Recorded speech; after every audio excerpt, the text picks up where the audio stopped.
as usual, we appreciate your presence with us here this morning and your interest in the things that we're studying. I was joking with my I think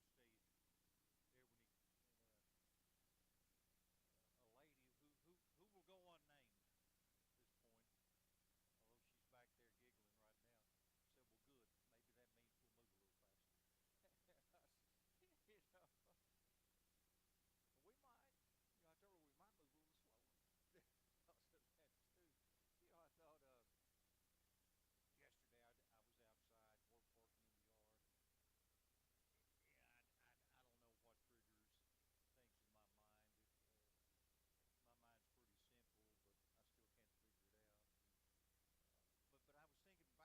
was Steve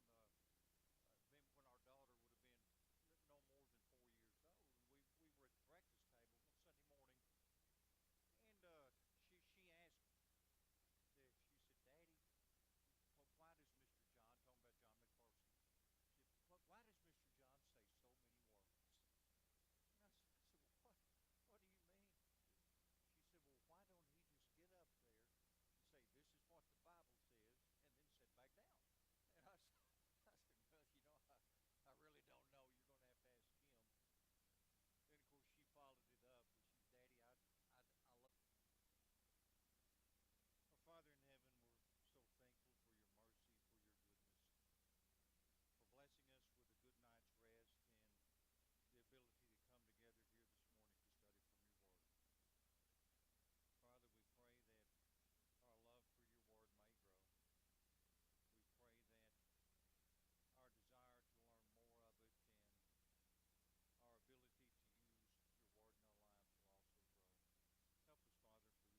he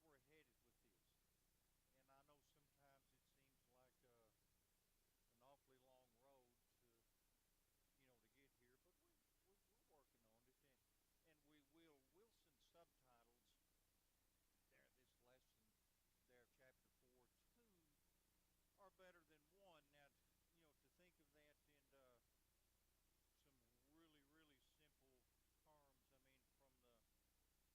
Said, "Well, good. Maybe that means we'll move a little faster."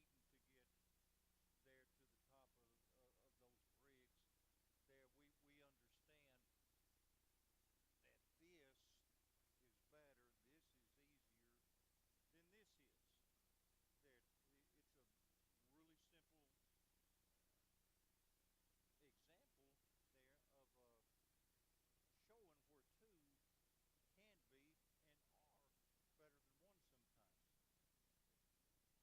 I told her we might move a little slower because of that too. I thought yesterday I was outside working in the yard, and yeah, I don't know what triggers things in my mind. My mind's pretty simple, but I still can't figure it out. But I was thinking back, and I remember the time then when our daughter would have been no more than 4 years old, and we were at the breakfast table one Sunday morning, and she asked me, she said, "Daddy, why does Mr. John, talking about John McPherson, she said, why does Mr. John say so many words?" And I said, "Well, what do you mean?" She said, "Well, why don't he just get up there and say, 'This is what the Bible says,' and then sit back down?" And I said, "Well, I really don't know. You're going to have to ask him." Then, of course, she followed it up. She said, "Daddy, I love our Father in heaven. We're so thankful for your mercy, for your goodness, for blessing us with a good night's rest and the ability to come together here this morning to study from your word. Father, we pray that our love for your word may grow. We pray that our desire to learn more of it and our ability to use your word in our lives will also grow. Help us, Father, through this class. Help us to learn the principles and the applications that you would have us to. In Christ's name, amen. Okay, let's see if we got this. Look at that. For everybody that said we're never going to get through with that third chapter, we almost didn't, but we did. Translation may say the whole of man. This is where we're headed with this, and I know sometimes it seems like an awfully long road to get here, but we're working on it, and we will. Wilson's subtitles there, this lesson there, chapter 4, 2 are better than one. Now, to think of that in some really simple terms. I mean, from the perspective of somebody needing to get there to the top of those bricks, there we understand that this is better, this is easier than this is. There, it's a really simple example there of showing where two can be and are better than one sometimes. So as we keep that in mind there throughout this lesson, now again, throughout the lesson, the entire focus is not on two or better than one, but it's central there to the lesson, and hopefully we can keep that in mind. He uses verses 9 and 10 there as a subcontext to this. There, two are better than one. Verse 9, because they have a good return from their labor. And in verse 10, for if either of them falls, the one will lift up his companion. Two good reasons there for us to remember that. Now, as he states there in his book, uh, you know, many of us there tend to be loners. There, and we do. Uh, we want to be self-sufficient. There, we trust in our ability there to take care of ourselves, to do for ourselves. We don't want a dependence on anybody else. There, the notion of being dependent there doesn't always suit us, and most of us there place a great value on. There, one of them there, and the first one that is mobility. There, now that doesn't necessarily mean that you can run out and hop in your car and go wherever you want to. Mobility runs much deeper than that in terms of self-sufficiency.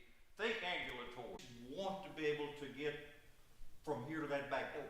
They're on our own without having to depend there on somebody else. But mobility, nonetheless, it is something that that all of us place a great value in. Convenience. I don't ever hear convenience stores anymore. That's what they, all the small ones were convenience stores. Now they're just Dollar Generals on every corner. And I don't know if, to me, any store is an inconvenience there if I have to go. That's why Sharon will leave me at home there when she goes there, because my impatience starts before we get through into the store. I'm ready to go. But we like things to be convenient. We don't like to have to reach up for something. We don't like to have to bend over for something, and we certainly don't want to depend on somebody else there to provide our convenience for us there. And the third thing, the thing that we'll focus on most here, we place a great value there on our privacy. Now, it's not so much that that we want to be alone. It's just that we'd like to be left. Again, that's the focus really of this lesson and the things that we're going to be talking about. He makes the point that today, this age that we live in, the technology there that we're all familiar with, that we all enjoy, it can increase our craving for privacy, since we can feel connected even at times when we aren't. And you look at all these things there, and if you use the internet, if you use there, all of it at our disposal. We live there in a world where these things are at our disposal. Whereas it hadn't been that long ago that they weren't. And that's because now we live in a world of social media. Now, as you look at that list that's dropping down up there, whether it's emails, text messaging, Facebook, Twitter, which is now known as X, whether you knew that or not, or whether you cared or not, it is. TikTok, YouTube. Then,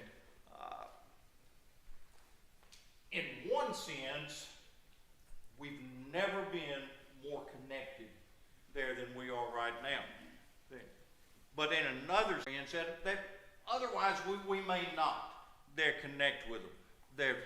The inherent problem there is that electronic relationships are subtly, it shows up on the screen, and you see all those which look to be young people. You can see all the wires. They're connected. They're all connected with it. When you wanted to communicate with somebody, you sat down and you wrote them a letter. You wrote them a postcard. I see heads nodding up and down. How many miss those days? Yeah. Oh, I said there's several hands going up. Yes, they were there. There's a lot to be said for that. In the 1800s, to add to the art of communicating by writing, and the telephone came into existence. It gave some folks, not many, there in the 1800s, not many had that opportunity to use that device to talk to somebody across the country, across the oceans. It was possible, but the technology wasn't widespread. And we're talking just post-Civil War times. The phone goes back that far and even farther there than that. But by the time I was a boy, this type of phone was in use, and you could communicate with a lot of people. If you had a party line, you could listen to other people communicate with each other. If you were really quiet about it when you picked it up. can remember, then this just occurred to me, that we were living in cash, and we had a party line. This was in the late 70s. You know, we still had one. And Sharon was talking to somebody on the phone, and one of our neighbors cut in on the conversation, asked her to repeat something because she didn't hear it. She said, "Can you repeat it?" When Sharon hung up, she called the phone company, said, "You either get us a private line or you come back and get, you know, you can have your phone." You know, Freddie took that you just, you know, when we sold the house there, we sold our mother's house that he and I had lived in since 1964 until we left home. There was a wall phone there in that house, and he took it out and put it up in his office, and he was just astonished at the number of people that would come in and didn't really recognize that. They didn't really understand, you know, what that was. You mean, they said, "You mean you used to talk with him?" He said, yeah, we used to. That phone eventually gave way there, or began to give way to a phone like that. When those come out, most of us call them car phones, you know, rather than mobile phones there, because really your car was about the only place you needed that phone. You know, if you were traveling and somebody needed to talk to you there. But as they begin to gain popularity, this happened. Yeah. A smartphone. Yeah. You know, I need my phone. I use my phone, and I hate it. I hate that phone. You know, because I like a phone for my convenience, you know, and not for somebody else's. But you know, those things have caused so many problems. Let's look right here. This is 5 or 6 years ago. A 2017 study published in the American Journal of Preventive Medicine. People who reported spending the most time on social media, then those who said they spent a half hour per day or less on those sites, and that doesn't necessarily mean talking on the phone, but with the internet available on that phone, and maybe, yeah, I can't see those application icons there, but the things with the phones and younger people sitting in here might even, maybe some of you older folks too, you use them for that. I can't imagine half hour a day there on these sites. People who visited social media platforms most frequently, 58 visits per week or more, had more than 3 times the odds of perceived social isolation than those who visited fewer than 9 times per week. That's real. It's like this, that as you see that building up, man and woman, I'm guessing, should be husband and wife. While they've embraced, they both have their phones. And this is way, way, way there too common. I see heads doing this too. Even as the family sits down to eat, phones are out. Phones are out. And, you know, a lesson for us there, you know, while that phone is able to connect you with somebody halfway across the country or around the world, it's separating you from the people you're sitting at the supper table with. You know, and I know there's somebody wanting to say amen somewhere because it's the truth. I'm sorry. On their phone. Jonathan said they are on their phones. And they may be. I like that. Yeah, that's probably, that may be the case. Remember the story of Rip Van Winkle? There are a few versions of that story. The one thing in common in all of them, that Rip Van Winkle, pretty much lazy, shiftless man. They're great with children, couldn't communicate with adults. Out in the woods hunting, had too much to drink, fell asleep, and didn't wake up for 20 years. Then, and you remember in that story, if you've read it, I think it was required reading when I was a boy. We all had to read that. When he woke up, the world had changed. His children were grown, his wife was dead. The people that he had known, they were old now, and finally somebody recognized him. But, you know, you ask yourself, well, this was the question, I don't know how long ago since this book was printed.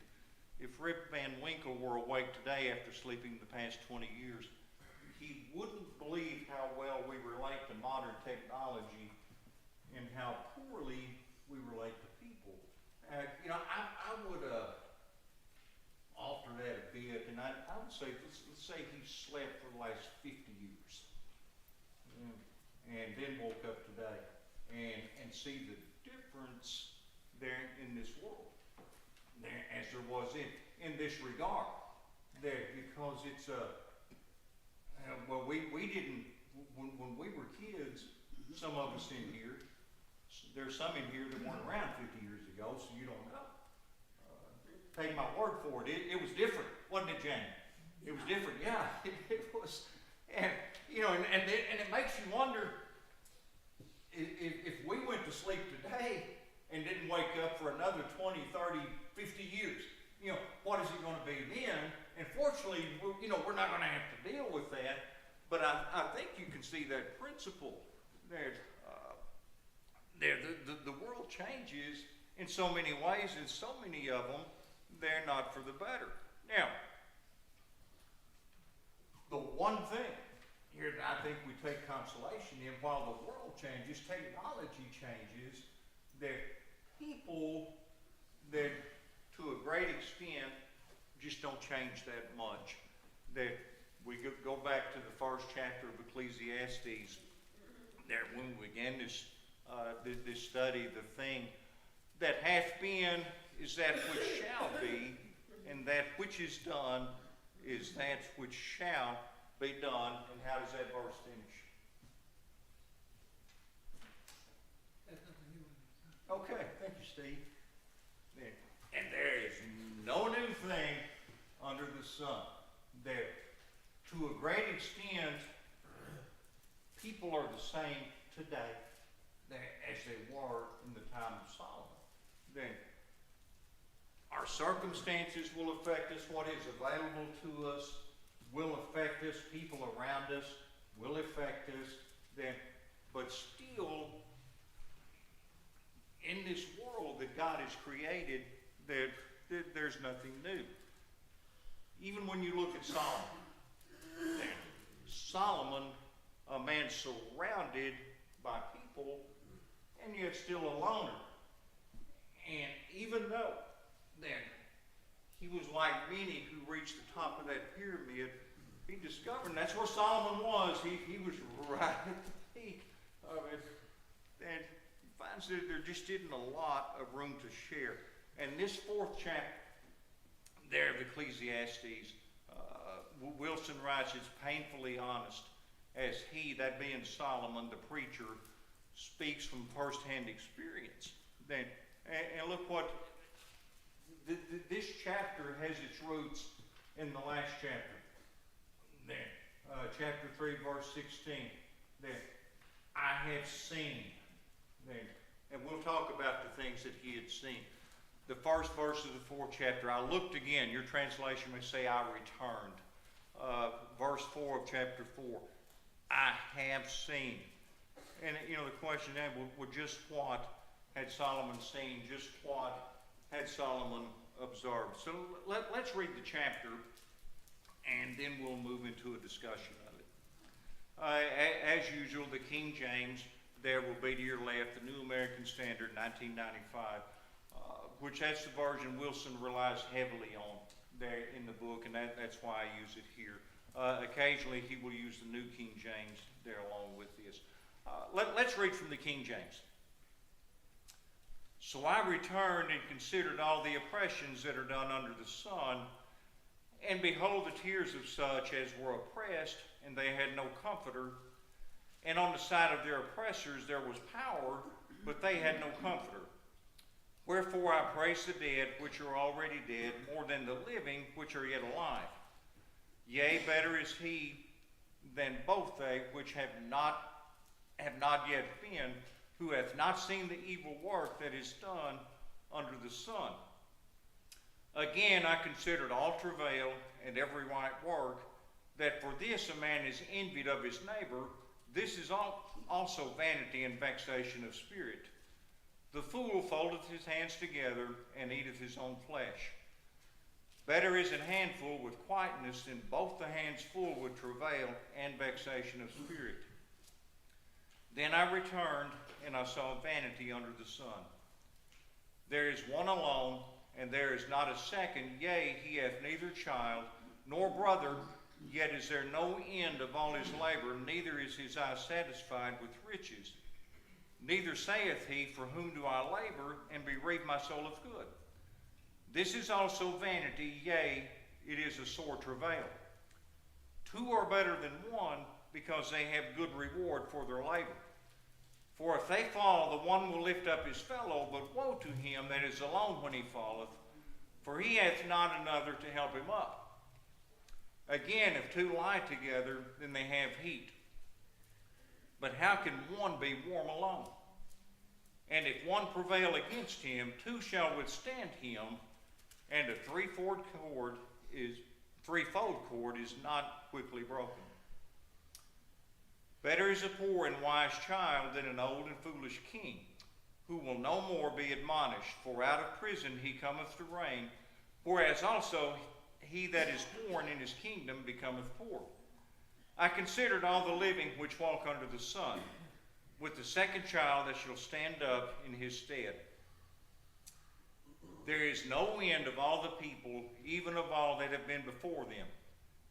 They also that come after shall not rejoice in him. Surely this also is vanity and vexation of spirit. And again, with most other translations, it's going to say striving or chasing after the wind, whereas the King James says vexation of spirit.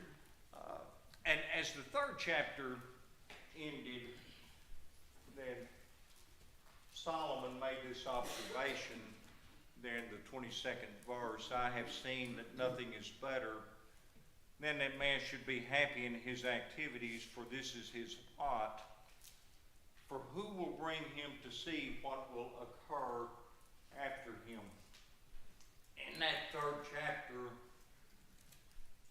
Solomon found a glimmer of hope there from verse 16, where he observed that in the place of justice there was unrighteousness or lawlessness, or however your translation reads, and in the place of righteousness there was injustice or injustice.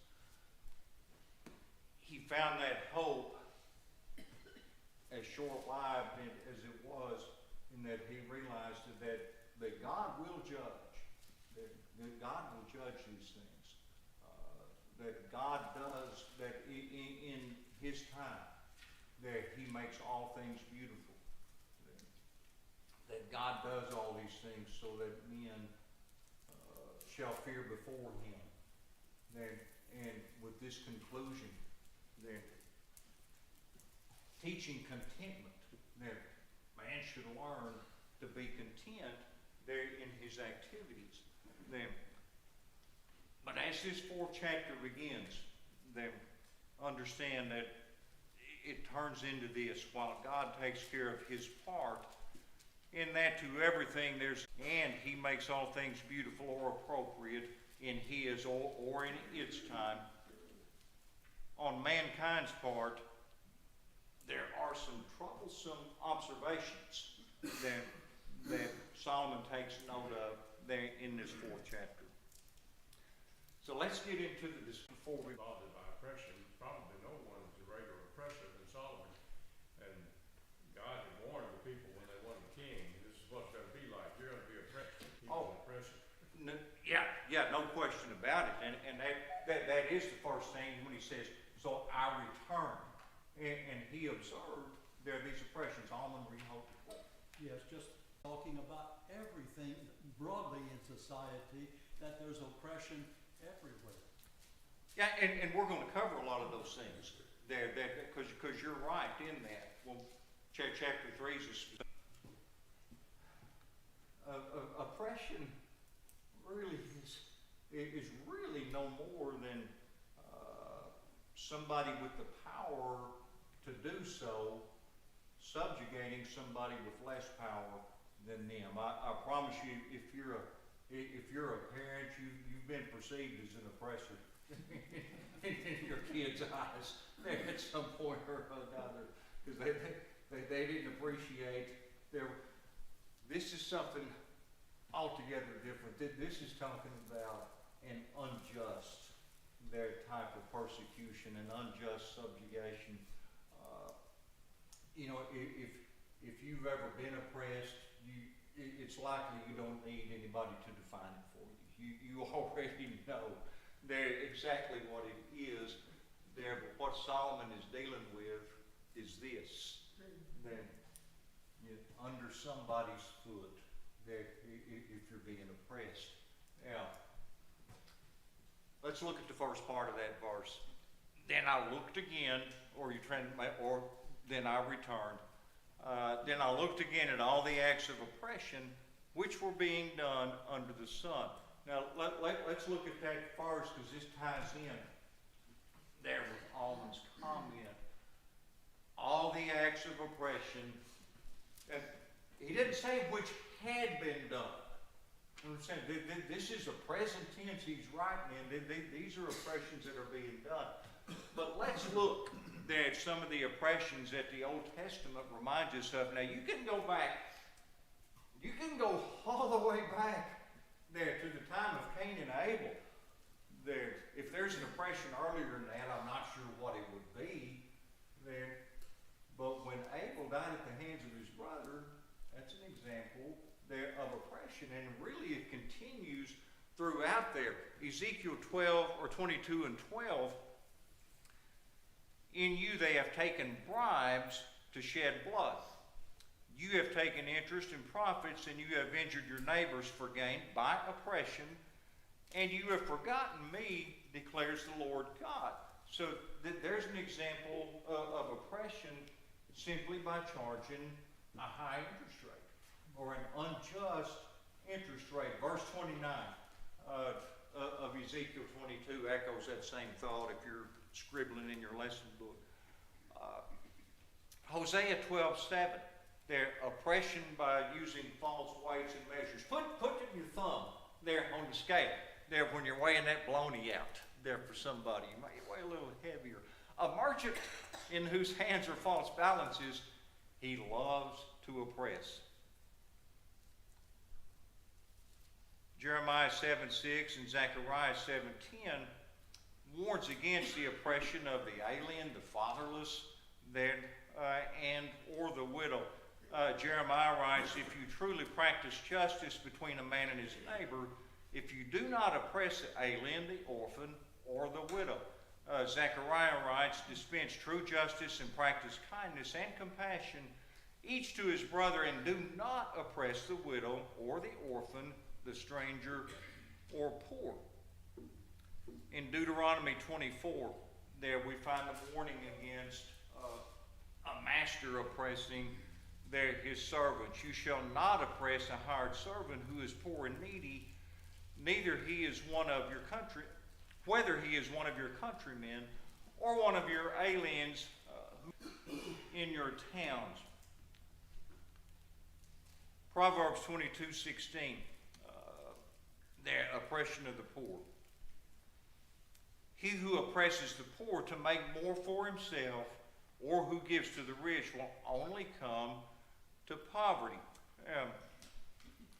The poor also oppressed by those who would be bureaucrats or in a bureaucratic position.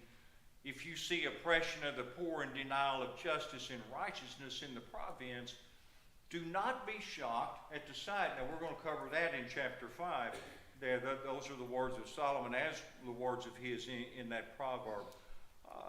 Kind of an odd one, or it seems to me one that normally wouldn't occur to me. Oppression of the poor by the poor. There. A poor man who oppresses the lowly is like a driving rain which leaves no food. And again, an important proverb, I think, for us there in chapter 14, verse 31. He who oppresses the poor there taunts his maker. The maker being God. Yes. Yes. A man who oppresses the poor man, then said, now you're dealing with God. There. And it's, now you're taunting your maker there by doing this. So that is really, really a stern warning. Not sure. Here we go. Now this is what Dick was getting at earlier. Oppression of the people by the ruler. Then, and why I didn't put that where I forgot this, I don't know. A ruler who lacks understanding is a great oppressor, but he who hates covetousness will prolong his days. Is from the Proverbs. Dick pointed out, in the time of Solomon, there would not have been a greater oppressor than him. He took the peoples of the lands that he conquered and did what with them? Put them into slavery. There. All this building, and we covered this weeks ago, all of the great structures that Solomon built, he didn't build them. It's people that he had in subjection, subjugation, built those for him. Remember, at the death of Solomon, as Rehoboam became the new king, remember how the people referred to Solomon? Your father did what?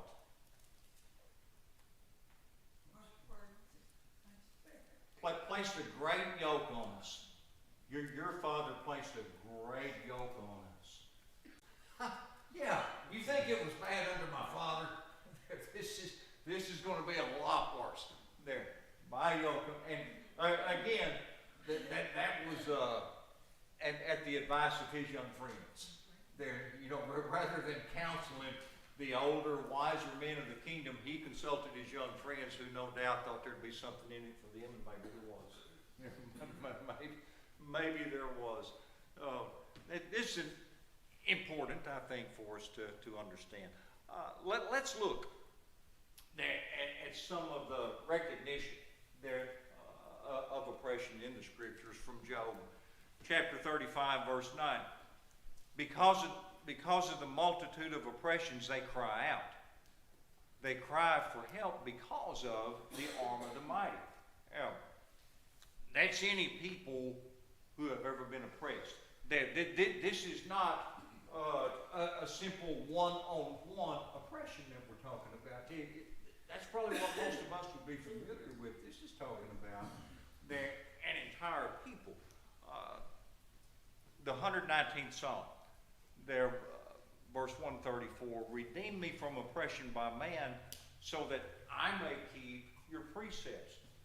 There are peoples, there are Christians today around this world global. And this is the prayer of the psalmist here. Relieve me from that oppression so that I might keep your precepts. Now, you know, we're to keep those precepts regardless, but I think all of us, I think every one of us in this room this morning would be in a state of shock. We all took a trip to China and met with Christians there, and we seen how afraid they were, and we seen the threat of death. They're staring us right in the face. They're at the prospect there of worshiping God. We've never had to deal with that. They're hopefully, prayerfully, Lord willing, we won't hear. Let's look at Isaiah chapter 53, verse 7. Isaiah 53, a messianic prophecy there, and this, as a sheep before its shearers is silent, so he opened not his mouth. Who was Jesus oppressed by? There you go. There you are, Steve. People that should, where he fell under the oppression of Rome. There, so he was opposed from his own people, from the Romans, all at once. And we won't get into the crucifixion. But these words rang true. He opened not his mouth. Comments, questions before we move on? We just got 2 or 3 minutes, John. Well, the thing that kept coming to my mind here was bullying. I remember when my kids were young, that became like a prominent thing at school, you know, and they'd come home with these little things that would say no bullying, or have a bully with an X through it. And I'm not sure that the route that they took really is doing away with bullying. But when I was a kid, we just went out at lunch and fought each other, and then we were friends, you know. But, you know, I have more power over you, so I'm going to do this. It violates the Christian principle in so many ways, because we're not looking out for the interests of others. We're not treating others the way we want to be treated, but we can. But we can. It's exactly right. And some of those principles we'll touch on through this lesson. We're really not enough time to go too much farther out. You know, as you mentioned bullying, and this may finish off the class. You know, when I was in college, I drove a school bus there to make enough money to make a car payment. That's all it did. I think I had like $10 left over there when that was done. I had a bully on that bus. Had that bully, and I thought as you talked about letting them saddle it. He would bully anybody. It did not matter. He bullied the wrong girl on that bus. And she beat him half to death as I watched in the mirror. I mean, I'm sorry. I couldn't hear you for the moment. He was only half wrong. Yes. Yeah. Yeah. The worst part for him, she made him cry. And yes, in front of, but you know what it did? Stopped it. It shut it off immediately there when that happened. I don't know if we ever became friends with that girl. You know, I had to have a up close and personal encounter myself with the superintendent of the school. You know, when word got back to him. And I explained to him, he said, well, I know why you've done it, but let's not do it again.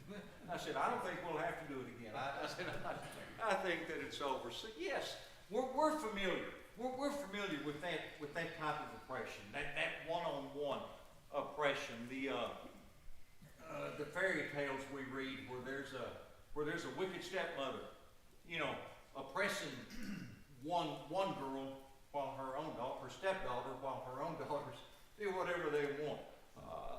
You know, the kingdom where one man favors one son and oppresses the other. We're familiar with that. Again, this is much, much broader, these observations of Solomon's, and you can see from what we've talked about. And again, go back to the book of Genesis. Go back to the time after the flood when Nimrod came into power there, and his kingdom oppressed anybody. I think that's the 9th chapter of Genesis, I believe. Appreciate the comments, questions, and we will pick up here next week, Lord willing.